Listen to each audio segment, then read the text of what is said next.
दोस्तों आज हम बात करने वाले एक नए एनिमे के बारे में जिसका नाम है am I actual the strongest. And अब बात करते हैं हमारे आज के इस नए एनिमे के बारे में। तो एपिसोड की स्टार्टिंग हम सभी देखते हैं कैसे हमारा मेन लीड हम लोग बताता है कि पिछले 5 साल से वो एक ही रूम कैद है, क्योंकि जब से उसने जूनियर स्कूल पास किया तब से लेकर अब तक उसने घर से बाहर कदम नहीं रखा, क्योंकि वो जब स्कूल टाइम में था तब उसे बहुत ज़्यादा बुली किया जाता था एंड इसी वजह से वो आज इसी रूम में कैद हुआ पड़ा हुआ है। खैर एनीवेज, इसके बाद हम सभी देखते हैं कि हमारा मेन लीड फ़ोन चलाता है एंड इसके बाद अचानक से उसका फ़ोन रिंग कर कर मैजिकली ग्लो करने लगता है। एंड इसके बाद हम सभी देखते हैं कि सामने उसके एक परी आती है जो कि कहती है कि कांग्रेचुलेसन, आपका बहुत बड़ा जैकपॉट लगा क्योंकि आपको नॉमिनेट किया गया है री-गार्डियन होने के लिए। एंड ये बात सुनने के बाद हमारा मेन लीड सोचता है कि शायद से वो अपने रूम में मर चुका है और इसलिए वो यहाँ पर आ चुका है।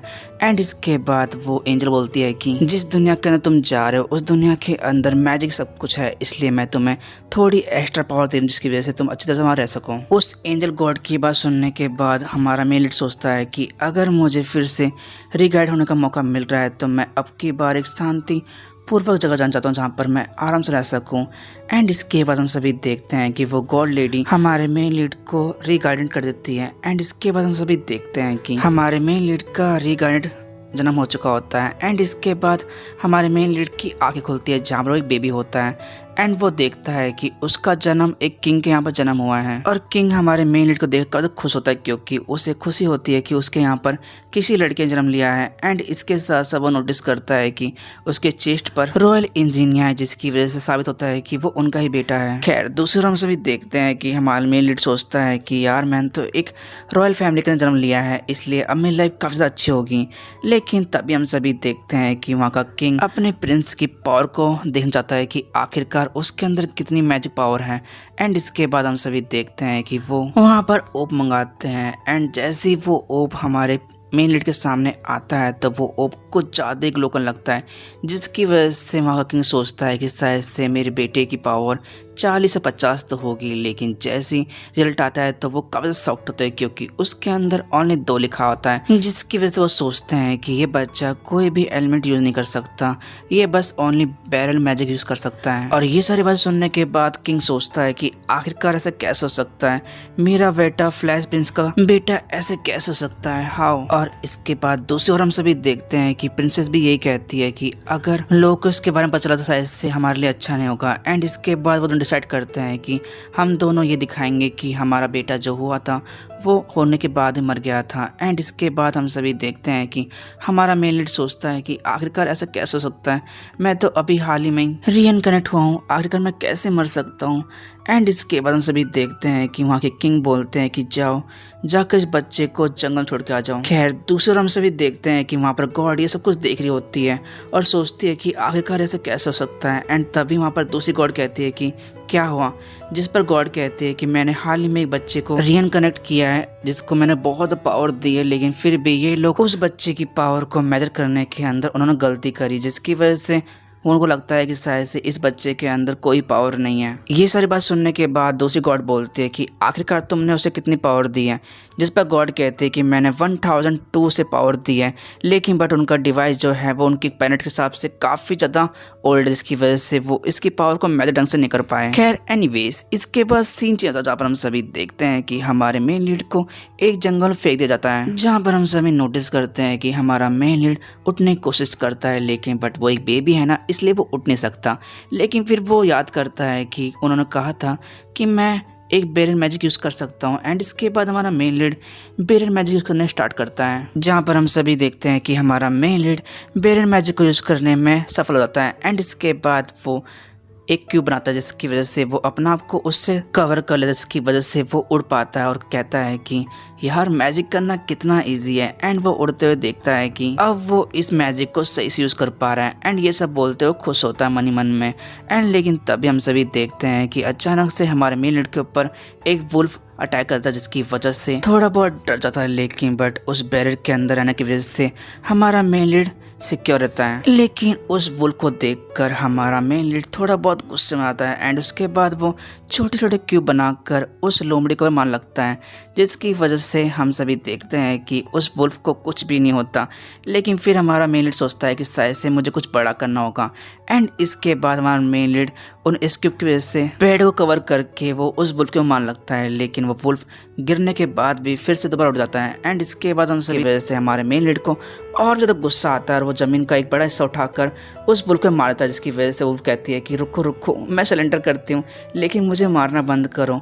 वुल्फ की आवाज़ सुनने के बाद हमारा मेन लीड काफ़ी शॉक्ड होता है और कहता है कि क्या तुम बोल सकती हो। और इसके बाद हम सभी देखते हैं कि वो वुल्फ सॉरी बोलती है कि प्लीज़ मुझे माफ़ कर देना, मैं तुम्हें बस इसलिए खाना चाहता ताकि मैं अपनी पावर थोड़ा बढ़ा सकूं, लेकिन मुझे नहीं पता था कि तुम इतने ज़्यादा स्ट्रांग होगे। आखिरकार तुम हो कौन? जिस पर हम सभी देखते हैं कि हमारा मेन लीड सोचता है और कहता है कि मैं तो एक बच्चा हूँ, मैं आखिरकार कैसे बोल सकता हूँ।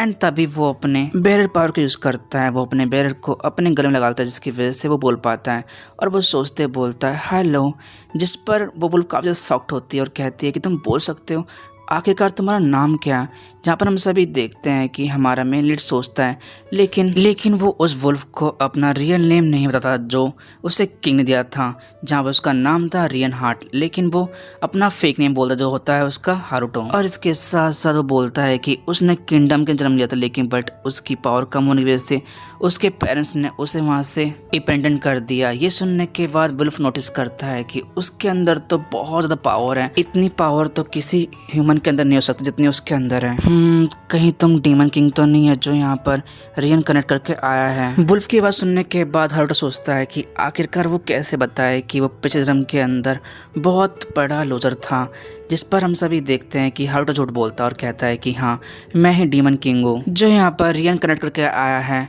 हारुटो की बात सुनने के बाद वो वुल्फ काफ़ी ज़्यादा शॉक्ड होती है और कहती है कि अच्छा तभी तुम इतनी ज़्यादा पावरफुल हो।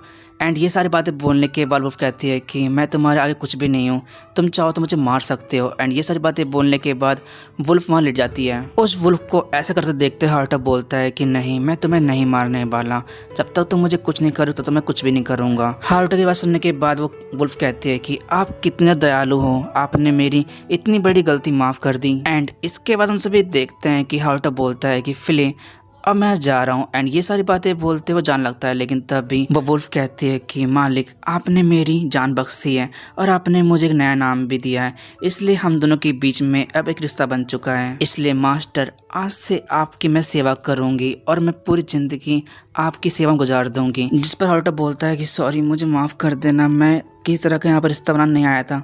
एंड ये बात बोलते हुए हारुटो गिर जाता है। एंड तभी हम सभी देखते हैं कि फ्ले काफ़ी ज़्यादा शॉक्ड होती है और कहती है कि मास्टर आपको क्या हुआ। जिस पर हारुटो बोलता है कि मैं एक बच्चा हूँ, इसलिए मुझे इस समय दूध चाहिए। हारुटो की बात सुनने के बाद फ्ले बोलते हैं मास्टर आप टेंशन मत लो। एंड इसके बाद हम सभी देखते हैं कि फ्ले अपने आप को ह्यूमन बॉडी के अंदर ट्रांसफ़र कर लेती है। एंड इसके बाद हम सभी देखते हैं कि फ्ले ने कोई भी कपड़े नहीं पहने थे, जिसकी वजह से हारुटो काफ़ी ज़्यादा साई फील करता है। एंड इसके बाद हम सभी देखते हैं कि हारुटो फिर से अपने बैरल मैजिक यूज़ करता है और वो फ्ले के ऊपर अच्छे कपड़े बना देता है। एंड इसके बाद हम सभी देखते हैं कि फ्ले बोलती है कि सॉरी मास्टर मुझे माफ़ कर देना, मैं अभी भी मिल्क प्रोड्यूस नहीं कर सकती। ये सारी बातें बोलने के बाद फ्ले महसूस करते हैं कि शायद से उनके पास कोई आ रहा है। जैसे फ्ले बोलते हैं कि मास्टर क्या मैं उसको मार डालूं।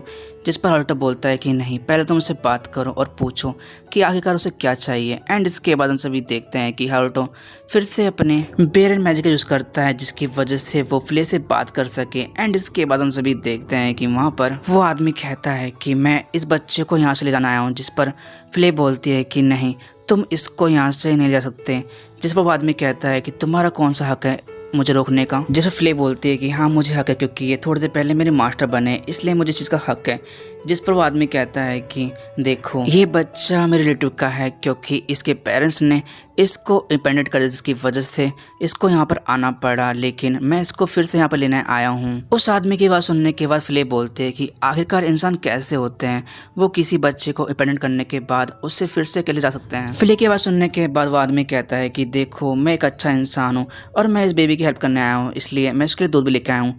दूध को देखकर हारुतो काफ़ी ज़्यादा खुश होता है और फ्ले से बोलता है कि फ्ले उस दूध को ले लो। एंड इसके बाद हम सभी देखते हैं कि फ्ले उस दूध को लेने मना कर देती है और कहती है कि मुझे पता है कि तुम्हें पता चल चुका है कि मैं मिल्क प्रोड्यूस नहीं कर सकती, इस वजह से तुम यहाँ पर मेरी बेइज्जती करने आए हो ना। जिस पर वो आदमी कहता है कि नहीं, मैं ऐसा कुछ करने नहीं आया, बल्कि मुझे कोई फर्क नहीं पड़ता है कि तुम क्या करती हो। मैं तो बस यहाँ पर ये कहना आया हूँ कि तुम इस बेबी की देखभाल नहीं कर सकते, क्योंकि एक ह्यूमन की देखभाल ओनली इंसान कर सकते हैं। जिस पर फ्ले बोलती है कि आखिरकार तुम इतने कॉन्फिडेंस के साथ कैसे बोल सकते हो, और आखिरकार तुम्हें इस बेबी की इतनी केयर क्यों है। जहाँ पर वो आदमी बोलता है कि ये एक स्टोरी रिलेटेड है। एंड इसके बाद वो आदमी फ्ले को बताता है कि जब उसकी भी प्रेग्नेंट हुई थी तब उनका एक बच्चा मर गया था, और अब इस बच्चे को भी इसकी पावर की वजह से ही इसके घर वालों ना इंडिपेंडेंट कर, जिसकी वजह से मुझे कोई फर्क नहीं पड़ता, लेकिन फिर भी मुझे लगता है कि हर एक बच्चे को एक अच्छी लाइफ जीने का हक है। उस आदमी की बात सुनने के बाद फ्ले काफ़ी ज़्यादा इमोशनल हो जाती है और लगती है। एंड इसके बाद वो आदमी कहता है कि चलो ठीक है, अगर तुम इसको अपना मास्टर मानती हो तो मैं तुम्हें इसकी फर्स्ट प्रायोरिटी देता हूँ कि तुम इसकी देखभाल कर सकती हो। एंड इसके बाद हम सभी देखते हैं कि फ्ले भी उसकी बात मान जाती है। एंड इसके बाद हम सभी देखते हैं कि वो आदमी हारुतो की टोकरी तोड़ देता है एंड उसके ऊपर थोड़ा बहुत ब्लड डालता है, जिसे देखकर ऐसा लगे कि शायद से हारुतो मर चुका है। एंड इसके बाद हम सभी देखते हैं कि फ्ले और वो आदमी उस जंगल से जाने लगते हैं अपने घर की तरफ। खैर एनीवेज, इसके बाद सीन चेंज होता है एंड इसके साथ साथ प्लस टाइम लैप आता है जहाँ पर 9 साल बीत चुके होते हैं। एंड इसके बाद हम सभी देखते हैं कि हारुतो अब ग्रेट गॉड सा रहता है। एंड इसके साथ साथ वो उसको डैड और उसकी पत्नी को मॉम बुलाता है। एंड इसके साथ साथ हारुतो की एक छोटी सी प्यारी सी सिस्टर होती है जो कि हारुतो को बिल्कुल पसंद नहीं करती है, क्योंकि हारुतो हम लोग बोलता है कि पहले यहाँ पर बस मैं मिल्क के लिए आया था, जिसे देखकर मुझे लगा कि शायद से मैं मिल्क पीकर यहाँ चला जाऊँगा, लेकिन बट इन लोग की काइंडनेस को देखकर मैं यहाँ पर रुक गया। लेकिन बट मेरी छोटी सिस्टर मुझे बिल्कुल पसंद नहीं करती है। हारुतो ये सारी बातें सोचते हुए कहता है कि सच में मेरी छोटी बहन मुझे पसंद नहीं करती, ये जान के मुझे काफ़ी ज़्यादा दुख होता है। खैर इसके बाद हम दूसरी ओर हम सभी देखते हैं कि शार्लेट हारुतो की छोटी बहन फ्ले को काफ़ी ज़्यादा पसंद करती है। और इसी के साथ हमारा आज का एपिसोड यहीं खत्म होता है। एंड आई होप गाइस आप लोग को मेरा नया एनीमे काफ़ी ज़्यादा पसंद आया होगा। अगर वीडियो आप लोग को नेक्स्ट देखना इसका नेक्स्ट एपिसोड चाहिए तो प्लीज़ मुझे कमेंट जरूर करना, क्योंकि आप लोगों का एक कमेंट और एक लाइक मुझे मोटिवेट करता है। मैं नेक्स्ट वीडियो के लिए तैयार मिलता हूँ नेक्स्ट वीडियो के साथ। जब तक ले गाइस एंड सही हो नारा।